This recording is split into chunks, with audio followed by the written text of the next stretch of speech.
Press conference की। मैं चंबल की माटी को नमन करते हुए मैं ठाकुर जोगेंद्र सिंह भदौरिया, राष्ट्रीय अध्यक्ष भारतीय संपूर्ण क्रांतिकारी पार्टी। आज बड़ा हर्ष का विषय है।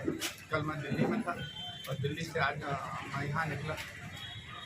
ये वीरों की भूमि को नमन करते हुए आज का उद्देश्य है कि इस समय संसद की मर्यादा जो है वो तार तार हो रही है। परसों विशेष रूप से चूँकि आपको पता है कि मध्य प्रदेश, छत्तीसगढ़ और राजस्थान में तीनों राज्यों में चुनाव होने वाले हैं। तीनों राज्यों में भारतीय संपूर्ण क्रांतिकारी पार्टी मध्य प्रदेश की सभी 230 सीटों पर चुनाव लड़ेगी। प्रदेश, मध्य प्रदेश का प्रदेश क्योंकि इटावा से लगा हुआ है, यहाँ की चंबल और वहाँ की चंबल दोनों एक ही है, दोनों का पानी एक ही है और दोनों की बीर एक ही है। आज विशेष जो यहाँ प्रेस वार्ता का आयोजन किया गया, संसद में माननीय सांसद मनोज झा ने एक कविता का पाठ किया। उस कविता का पाठ मैं पुनः आपके सामने करना चाहता हूँ। चूल्हा मिट्टी का, ठीक है भाई, चूल्हा मिट्टी का होता है, मिट्टी तालाब का, तालाब ठाकुर का, भूख रोटी की, रोटी बाजरे की, बाजरा खेत का और खेत ठाकुर का, खेत ठाकुर का, बैल ठाकुर का, हल ठाकुर का, हल की बूट पर हथेली अपनी, अब फसल ठाकुर की, कुआं ठाकुर का, पानी ठाकुर का, खेत खलियान ठाकुर का, गली मोहल्ले ठाकुर के, फिर अपना क्या, गांव, शहर और देश। प्रश्न है अपना क्या, गांव, शहर और देश। मनोज झा जो अपने आप नाम के आगे प्रोफेसर लगाते हैं, मेरा सबसे पहला कहना है कि इनकी डिग्री की जांच होनी चाहिए। ये कहीं से कहीं तक इन्हें ना हिंदी के शब्दों का ज्ञान है, ना हिंदी की परिभाषाओं का ज्ञान है, ना हिंदी के मूल शब्दों का पर्यायवाची इन्हें ज्ञान है, ना अनुलोम और विलोम का ज्ञान है। ये किसी भी तरीके से, किसी भी प्रकार से ये प्रोफेसर हो ही नहीं सकते। दूसरी बात, इनके तत्काल प्रभाव से जो इन्होंने दूसरे शब्दों का कहा इस कविता के मूल पाठ के बाद, फिर इन्होंने इसका जाने कहाँ से जोड़ लिया। इस कविता के पाठ में मुझे तो कहीं एक भी शब्द नहीं मिला कि अंदर के ठाकुर को मारो। फिर उन्होंने कहा कि हर आदमी के अंदर एक ठाकुर है, वो अंदर के ठाकुर को मारो। तो मुझे तो ऐसा भी लगता है कि ये लोगों ने मुझसे कहा, मैं तो नहीं बहुत कुछ जाति विशेष के विषय में जानता हूँ, कहा कि ये ब्राह्मण है। मेरा कहना है कि ये ब्राह्मण हो ही नहीं सकते, ब्राह्मण तत्व इनमें हो ही नहीं सकता। इनकी डीएनए की जांच होनी चाहिए, क्योंकि कभी भी कोई भी ब्राह्मण और पंडित इन भाषाओं का, इन शब्दों का प्रयोग ही नहीं कर सकता। हमारे यहाँ जो भारत स्वाधीन हुआ, आज हम लोग बैठे हैं, इसके जो विशेष लड़ाई लड़ने वाले हमारे क्रांतिकारी, हमारे वीर, हमारे लोग जो थे, उनके नाराओं का आह्वान था। उनका नारा था कि अंदर के ठाकुर को जगाओ, और आप कहते हो अंदर के ठाकुर को मार दो। अगर अंदर का ठाकुर मर गया तो सबसे पहले आपका स्वाभिमान मर जाएगा, और जब स्वाभिमान मर गया तो कौन लड़ने जाएगा युद्ध पर? क्यों कहेगा?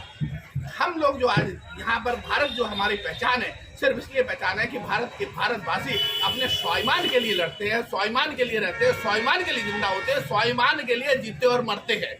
यहाँ अर्थ और धन के लिए ना कोई जीता है ना कोई मरता है। अर्थ और धन के लिए तो यूरोपीय देश भी जीते हैं और भारत भी उसका एक। मैं ये नहीं कहता कि आर्थिक के बिना जीवन नहीं चल सकता, लेकिन यहाँ का जो व्यक्ति होता है, यहाँ हम बिना संसाधन के हम हमेशा सीमा पर लड़े और हर एक से सीमा पर हम जीते हैं। चाहे वो मुगलों का युद्ध रहा हो, देश की स्थितियाँ विपरीत रही हो, स्थितियाँ कुछ भी रही हो, भौगोलिक स्थितियाँ कुछ भी रही हो, हम उन युद्ध में हमारी एक अलग क्षमताएं थी। वो क्षमता सिर्फ इसलिए थी कि हमारे अंदर स्वाभिमान जिंदा था। हम स्वाभिमान के मूल कारण को जिंदा रखते थे। और आप कहते हैं अंदर के स्वाभिमान को बांध, स्वाभिमान, अगर अंदर का स्वाभिमान मर गया तो आज नारी तत्व कहीं सुरक्षित रहेगा? आप जिस सब्जेक्ट पर बोलना चाहते, नारी पर आपने बोला, नारी पर तभी हम बोल सकते हैं जब हम अंदर का स्वाभिमान रखेंगे। जब हमारा स्वाभिमान जागृत रहेगा तो हम नारी की इज्जत करना सीखेंगे। और आप जो है ये कहते हैं कि इज्जत को मार दो। जब इज्जत मर जाएगी तो आप क्या करेंगे?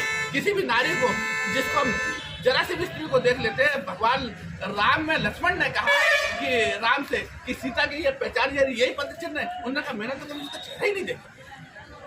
यहाँ भारत में इस तरह की मर्यादा, इस तरह का जीवन जिया और उनके लिए कहते हैं आप अंदर का ठाकुर मार दो। यहाँ हम भगवान राम को ठाकुर क्यों कहते हैं? क्योंकि घर का मुखिया ठाकुर होता है और हमारा मुखिया जो है भगवान ईश्वर को हम कहते हैं कि वो हमारा मुखिया, इसलिए हम ठाकुर जी कहते हैं। हम भगवान कृष्ण को पूरे वृंदावन में मथुरा में आप जाइए और ठाकुर जी कहकर संबोधित किया जाता है। क्यों कहा जाता है ठाकुर जी? सिर्फ इसलिए कहा जाता है कि वो हमारे रक्षक है। विपरीत परिस्थितियों में मनोबल में हमें वो जीना सिखाते हैं। गीता उन्होंने दी, जो उपदेश दिया, और आप कहते हैं अंदर के ठाकुर मार दो। क्या कहना चाहते हैं आप? इस तरह के लोग ये ना तो कभी जीवन में पंडित हो सकते हैं, ना ब्राह्मण भी नहीं हो सकते। मैं दावे के साथ कहता हूँ कोई भी ब्राह्मण इस तरह के शब्दों का प्रयोग ही नहीं करता। क्या लगता है जिन प्रदेशों में अभी चुनाव हैं तो उसमें इसका कोई फर्क? ये चाल हो सकती है, अब क्या हो सकती है इस पर करना चाहिए। लेकिन सबसे पहला जो मेरा सत्य है मनोज झा के विषय में, ऐसे लोगों की संसद सदस्यता तत्काल प्रभाव से बर्खास्त कर देनी चाहिए। वहाँ तमाम लोग बैठे रहे और किसी ने प्रतिक्रिया नहीं की। ये कैसा समाज, किस दिशा में ले जा रहे हैं, क्या चाहते हैं, देश को क्या देना चाहते हैं और क्या देश से पाना चाहते हैं। मैं कल घोषणा कर चुका हूं, आज पुनः आपके सामने घोषणा करता हूं कि अगर मनोज झा में जरा सी क्षमता हो, वो किसी भी क्षेत्र से लोकसभा का चुनाव जीत के दिखाएं, मैं राजनीति से संन्यास ले लूंगा। इसका मूल मुद्दा इतना जोर से रहेगा, आप देश को धर्म के साथ तोड़ना चाहते हैं और यह तोड़ने की साजिश इस देश को सफल नहीं होने देगा। जनता यहाँ की सफल नहीं होने देगी। अभी मध्य प्रदेश, छत्तीसगढ़, राजस्थान में चुनाव होने वाला है। भारतीय संपूर्ण क्रांतिकारी पार्टी पूरे दमखम के साथ मध्य प्रदेश चुनाव लड़ेगी। भ्रष्टाचार चरम सीमा पर है, हम भ्रष्टाचार की लड़ाई लड़ रहे हैं। लेकिन कल एक नई चीज आई जिस पर हमारा बोलना मुख्य रूप से था, इसलिए सब्जेक्ट को मैंने बोला।